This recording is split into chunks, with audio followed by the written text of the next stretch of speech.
surprisingly, WWE has his egg, and now they're trying to create this whole situation. But you feel like Survivor Series 2.0.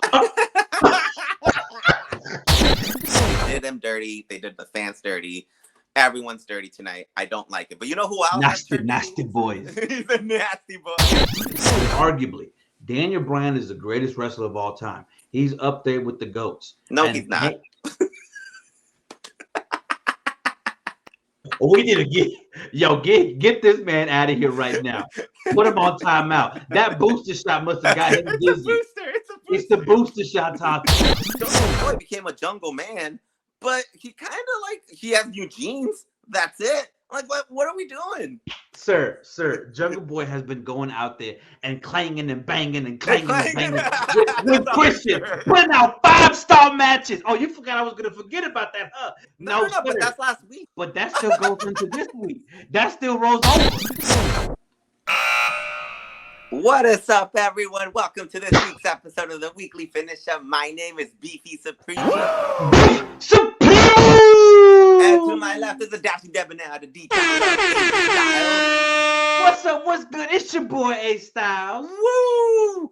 Ace, I'm gonna start off this by saying this should be a jam-packed weekend of wrestling. We have Survivor Series. I want to get right to it. Roman Reigns and Big E stole the show. Great main event. Stellar match.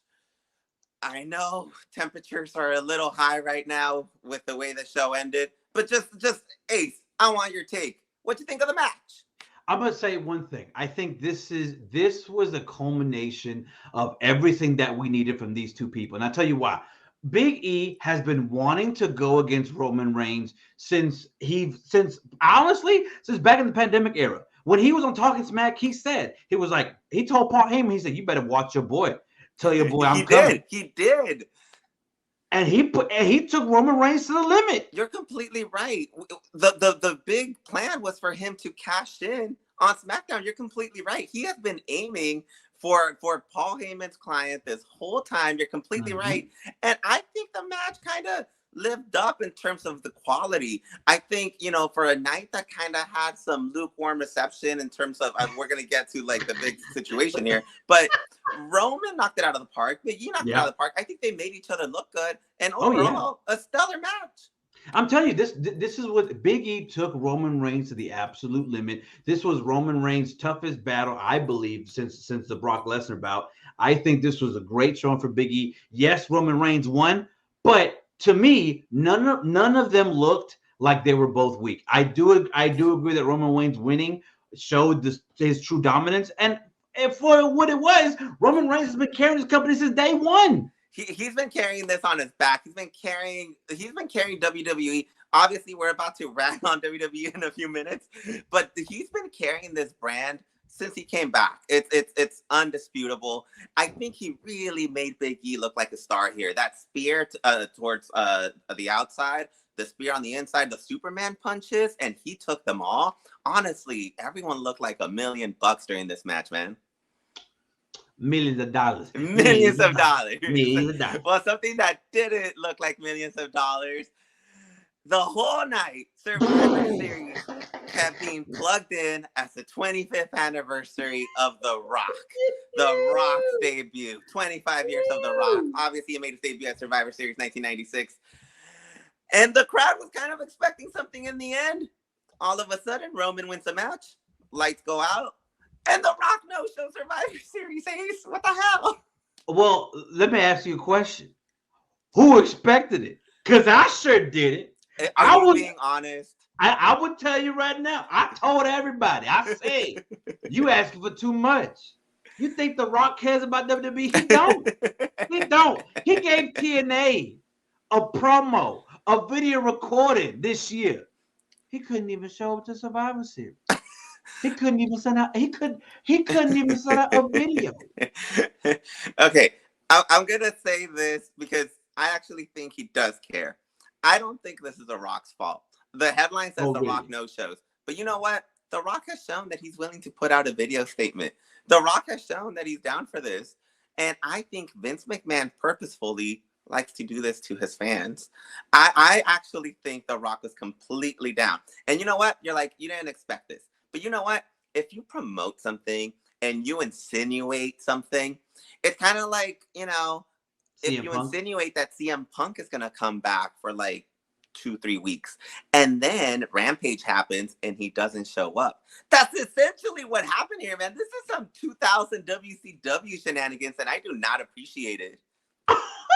Look, let me tell you so. Let me tell you so. I told you guys from the beginning, you got to stop counting your eggs.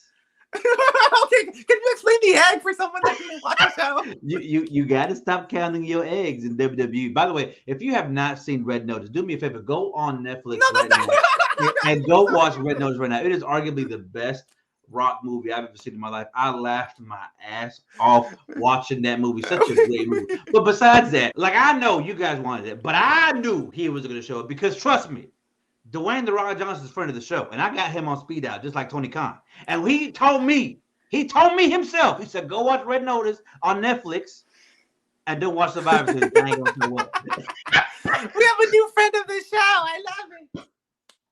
If you haven't watched Red Notice, spoiler alert, it's in the movie. All three of them, Gal Gadot, Ryan Reynolds, and The Rock, are all trying to find out this $1 million egg, which is worth $1 million, and they're all trying to find the treasure. Surprisingly, WWE has this egg, and now they're trying to create this whole situation. But you feel like Survivor Series 2.0.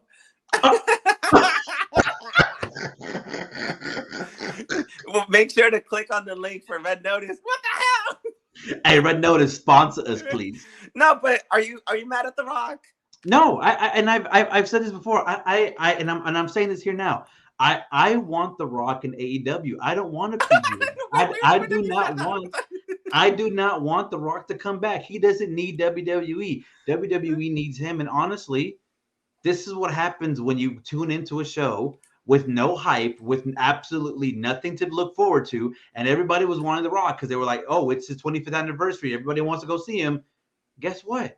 This man is going to film other movies. He doesn't have time. I don't buy that. I think The Rock has time to at least say thanks to his fans. The Rock doesn't know anything to us, but he's always come back for us. That's how I know this isn't on him. We all thought that Dwayne "The Rock" Johnson was going to show up tonight at Survivor Series and kick off the feud with Roman Reigns. And I get it. We all wanted that. We all was waiting. We was waiting. But it did not happen. So I get it. I understand why we are upset. I get it. But maybe down the road we can see it because we are going to get this match. We are going to get the match between The Rock and Roman Reigns at WrestleMania. The question is when, and I hope it's sometime soon down the line. I'm with you, baby. I'm with you. They did them dirty. They did the fans dirty.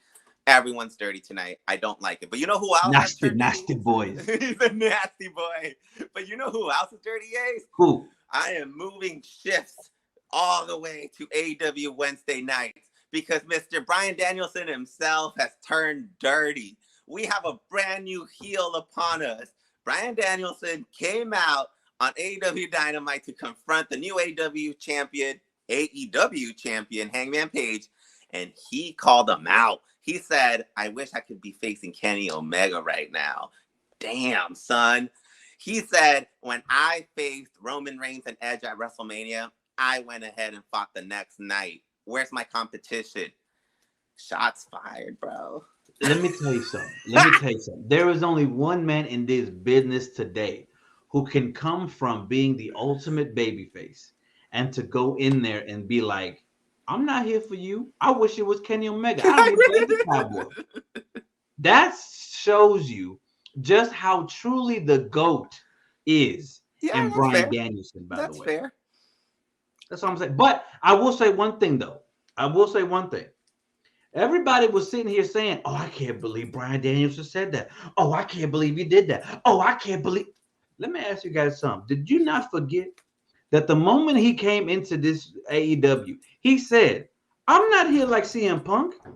I'm not here for CM Punk in that situation. I'm here because I'm here to go kick in heads. I'm not here for the youth. I'm here for my own self." So you know what? You're completely right. I think it's pretty impressive how lovable Bryan Danielson can be and how hateable he can be. Like that, it's a skill. Not everyone has that. It's actually really, really impressive. He gets mad props for that. And again, it really helps our new champion, man, because I want to take this conversation into what happened. We got the Dragon versus the Cowboy. This is the next feud that is upon us for the AEW World Championship. Ace, how scared should Hangman be? I think he should be very scared because if Kenny Omega wasn't the match that he was looking forward to and the match that proved if he can hang, this next match is going to be a test of strength and a test of limit because arguably Daniel Bryan is the greatest wrestler of all time. He's up there with the GOATs. No, he's not. But go on. Yo. We need to get this man out of here right now. Put him on timeout. That booster shot must have got him dizzy. It's the booster shot talking. Shout out to Moderna, by the way. Anyways, the whole point here is the situation is with Bryan Danielson and Dragon versus the Cowboy. I need y'all to understand something. Dragon versus the Cowboy. Y'all don't understand something. This is Hangman Adam Page's biggest test. And I tell you why. Because Dragon versus the Cowboy is the second greatest match that's going to happen to AEW. We had a damn good match between Hangman Adam Page and Kenny Omega. And now we have another banger about to come out. We need this. And this is what I'm telling you right now. I'm telling you right now. The Dragon versus the Cowboy is going to be the match of 2021. Believe it. Well, we only got like a month. All right. Well, you know, I think the plan is Bryan Danielson is going to go. He called it. He said every week I'm going to go beat up someone from the Dark Order, and I think they're going to kind of plan it. Next week he's taking on Colt Cabana in Chicago. That's going to be. They're going to boo the heck out of this man. He's going to keep going to every hometown of these people, and we're going to hate him by the time he faces Hangman. The question is he ready to carry gold? I don't think so. No, of course not. And I'll tell you why. Because Hangman Adam Page, this is what I'm saying. This is the rise of Hangman Adam Page becoming the ultimate main eventer that he needs to be, and that is who he's supposed to be. Well, I don't like. If you're the champion, you're a main eventer. He's a main eventer. He is. But I'm saying this is gonna lead him. This is the way I say it. I said this here a long time ago before. When we look at Okada, when I looked at Okada when he was IWGP World Heavyweight Champion, I said he was having the best reign of his career. It is title defense after title defense after title defense. He was looking great. This is what we need for Ken. This is what we need for Adam Hangman Page. This is what we need for the Cowboy. And this is exactly what the Cowboys needs in AEW. I do like that long title reigns have become the norm, and I think it establishes like credible champions, credible feuds. It's going to be an incredible feud between these two. And someone that started this type of reign was none other than the man himself, Mr. CM Punk. CM Punk is having another dynamic feud that is about to stumble upon us. He is done with Eddie Kingston, but you know what? We're about to get a dream match. He came out and confronted MJF, and not only it was kind of a weird confrontation. He came out, showed off his strut, and then bounced. He showed no respect to MJF. Ace, do we have another heel upon us? CM Punk no sells MJF, and this is what I'm saying. Everybody was complaining and talking about, oh, we need CM Punk to have a real feud. Oh, we need CM Punk to be in a good feud. Shut up. Shut your mouth right now. And I tell you why you need to shut your mouth. This is what we've been waiting for. This is why as fans we need to learn a little bit of patience. And I tell you come on. You sound like a WWE fan. What are you doing? Be careful. All I'm saying is this, and I tell you why. Because all I'm saying is this is what happens. When you have MJF, which is arguably the biggest heel in this business today, going against a guy who's a great talker, who can out there and perform, and now he's going against CM Punk. What more do you need? Now, what more could you ask for? This is what people have been wanting since CM Punk came in, because CM Punk got a reputation for being able to speak on the mic.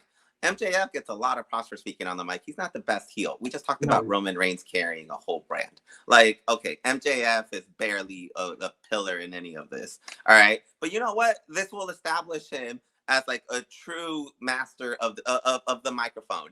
And so I'm excited for this. I don't know that I like that CM Punk didn't talk. I'm going to put this out there. I think CM Punk is a little nervous of MJF. I think CM Punk, I mean, you and I were talking about this. You said you went back and you saw The Rock and the John Cena feud from 2012. And you said The Rock wasn't up to par.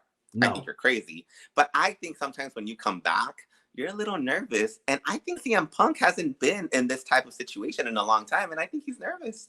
Well, we saw it here with Eddie Kingston versus CM Punk when they were talking in the square circle. You could see how uncomfortable CM Punk was in that sparring of words with Eddie Kingston. Now, granted, I think anybody will be uncomfortable lashing out with Eddie Kingston, but when you look at the eyes of CM Punk, you can tell his demeanor, his swagger, the way he held himself in that ring. You can tell it was shaking a little bit. MJF, he's been there with arguably one of the greatest trash talkers, Chris Jericho. That's very true. That is very true.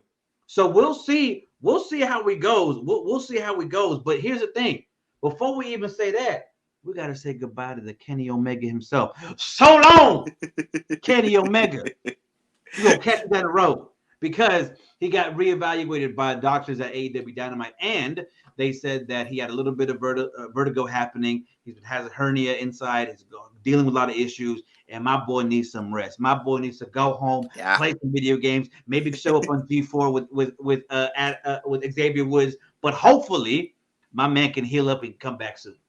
Yeah, while some wrestlers are entering, others are leaving. Goodbye, Kenny. I don't like where this is headed because as soon as he told the Elite that he was leaving, Adam Cole was like, "Don't worry, we got this." He said, "I got this." And so you start seeing the little seeds. Kenny didn't like that. Kenny didn't appreciate that. I like that everyone wants the Young Bucks love. Like they're the two brothers like that you talk to in high school and everyone wants to hang out with them. And these two guys want to be their best friend. I think I'm excited where this is going. But like I've told you, I don't like to see Kenny and the Young Bucks not be friends. I hope he comes back to a nice, friendly situation. I agree. And hopefully we see Kota Ibushi as well. That's just what I'm saying. That's just what I'm saying. And you know what? He deserves props. Kenny Omega has also been carrying this brand during the pandemic, like for the last year or so. I agree. Thanks, Kenny.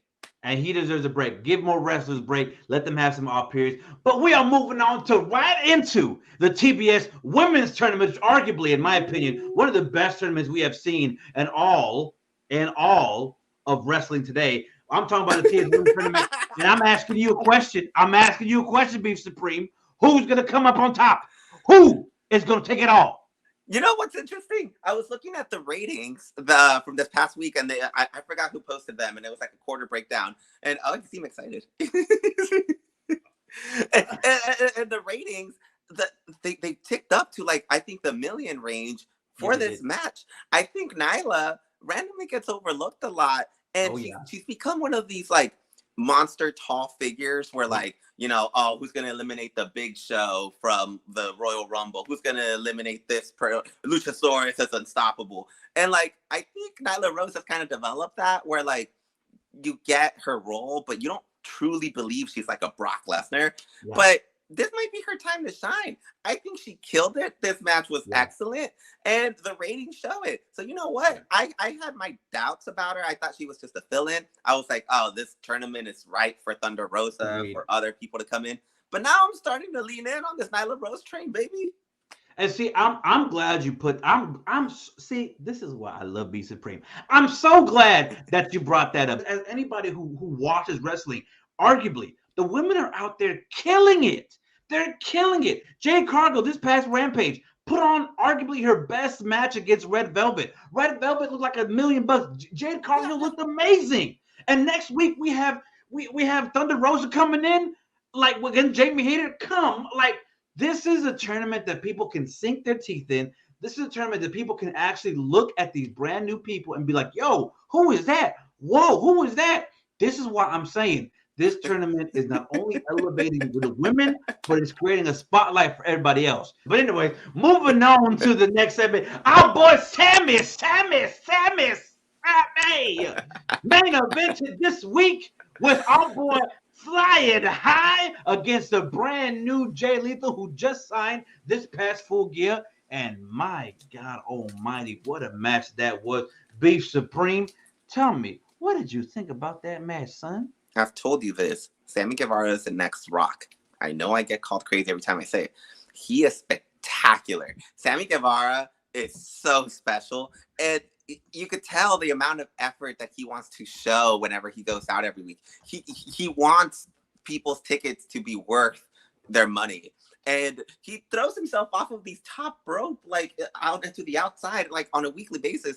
And sometimes it's not appreciated. And he made Jay Lethal look like such an important part. Yeah, he made him look like he belongs in AEW. Everyone knows Jay Lethal is a classic wrestler who everyone has followed throughout his career, the past 10, 15 years. But he made him look like, hey, you're a staple here in AEW. And that's impressive, man. And the ratings showed it. Just like Nyla, the numbers ticked up during this. We need more Sammy Guevara, the main eventer, baby. I agree, and I can't deny that, because when it comes to Sammy Guevara, and we said this in post production or in our post production meeting, Sammy Guevara is holding on the TNT title, and in my opinion, is taking it to strengths we have not seen. And I say this because, like you said before, Sammy Guevara is very, very underrated, and when he shows up, that boy shows up. That man delivers a great match consistently. So and I think this title has become, everyone knows this title is like the workhorse title. Some people were like, oh, why are people randomly getting title shots? Ever since Cody started the open challenge, this is kind of what makes this title special. And I think Sammy is such a good fit for that, because for the longest time, he kind of was under the shadow of Chris Jericho, which is cool. And I think he helped him develop into his character more. But it's time for Sammy to shine, man. So I'm happy for this. Was that is it time? Is it time? I think it's time. Take it over, Ace. Oh, baby. Let's go. Let's go. Ladies and gentlemen, it's time for, you guessed it, that's right, our weekly finishers top 5, where me and Beef Supreme go head to head, and we rank down our top 5 superstars, aka wrestlers of the week. And I'll go first because you already know how it is. All right, here we go. And now I'll start. Producer, do your thing. Oh, there it is. Oh, my bad. There it is. Oh, there it is. Okay, it's that time, and you already know what it is. Your boy is gonna go first. So here is my weekly top 5. All right, number 1, I got my boy Bryan Danielson. Number 2, I got my boy Jungle Boy, because that man was killing it. Then I have CM Punk at number 3. Number 4 is my boy Roman Reigns, because you always gotta acknowledge the tribal chief. And then number 5 is your boy Xavier Woods, for not only being on G4, but also being on SmackDown, and also kicking butt and taking names. But these are my top 5 weekly 5, baby. All right, this is how you do a list. Number 1, Hangman Page is the new AEW World Champion, leading by example. That's how you do a promo, baby. Number 2, Bryan Danielson. That is how you turn heel, baby. Doesn't get better than the American Dragon himself. Number 3, main event Sammy. That is how you put on the main event. That is how you give people their money's worth. Number 3, baby. Number 4, the Beast Nyla Rose completely annihilated the competition. We have a new threat and a potential new TBS Women's Champion. And number 5, Roman Reigns, the tribal chief, belongs in any list. Honestly, he should be number 1 every week, but I'll keep him number 5 this week. Let's go. Okay, I'm sorry. This. Thank you, producer, for putting it on the big screen. His situation, guys. First of all, if you look at his top 5, he has Hangman Adam Page as number 1. But besides even having a promo, what did he do? What did he do? Okay, so I was going to acknowledge this. If you want to criticize that the Hangman Page didn't do anything, why the hell is CM Punk on your list? What do you? I'm looking at my list. Look, Sammy, Bryan, they all did something. I'm looking at your list, and CM Punk came out. He smiled, and then he went home. How did he make your list? Because that's all he needed. Because that's all he needed. That's all he needed. And my thing is, I love how you did not have Jungle Boy on your list. Why did you not have Jungle Boy How on many your times do I have list? to say this? What did he do? Hangman Page got a new car with those JBL horns. This man looks like $1 million. Jungle Boy became a jungle man, but he kind of like, he has new jeans. That's it. Like, what are we doing? Sir, Jungle Boy has been going out there and clanging and banging and with Christian, putting out 5-star matches. Oh, you forgot I was going to forget about that, huh? You thought I was going to forget. No, but that's last week. I get that. But that still goes into this week. That still rolls over because the results came out this week. It did because the results came out this week. Well, ladies and gentlemen, I'll let you know. You tell us in the comments, do you agree with A Styles or do you agree with Beef Supreme? And I'll tell you right now, my feelings won't get hurt, but I will tell you, you don't want to go with the Beef Supreme because he didn't put any sour cream in his burrito. I'm letting you know right now. I saw it. It ain't even that good. But with me, just no. So like I said, those are our top 5. This booster, okay, I'm adjusting. This booster has completely messed me up. Hey, sign us out of here. All right, ladies and gentlemen, you already know what it is. It is that time where I tell you, that's right, you, where you can watch this video and where you can listen to us on any other platform. Make sure you like and subscribe. Make sure you hit the notification bell. That way you know when a new episode is up. Make sure you like and subscribe to Roger Talks Wrestling. And do not forget, if you in the truck, if you in the car, if you with your mama, if you with your daddy, if you on Thanksgiving break, which by the way, happy Thanksgiving everybody. And if you eating at the house and you don't want to listen to your crazy grandma tell you stories about old times, you can put on your headphones, put on your AirPods Plus, and guess what? You can listen to this show on any platform that you see your podcast. There's Apple Music, Spotify, Amazon Music, Apple Music, whatever you call it. It's there, baby. It's there for you. And that's all I gotta say about that. Thank you, Ace. That was amazing. We're out of here. Have a happy Thanksgiving. Hopefully this booster is done by the time we're here next week. Stay safe, everyone. Enjoy more wrestling. This is our boy right here. Say bye to The Rock as well. I love The Rock, by the way. We all love The Rock. We just been up a hard time. See you in the next one. Go watch Red Notice. Ladies and gentlemen, get your booster shots. Happy Thanksgiving. Until next time, America. Bye.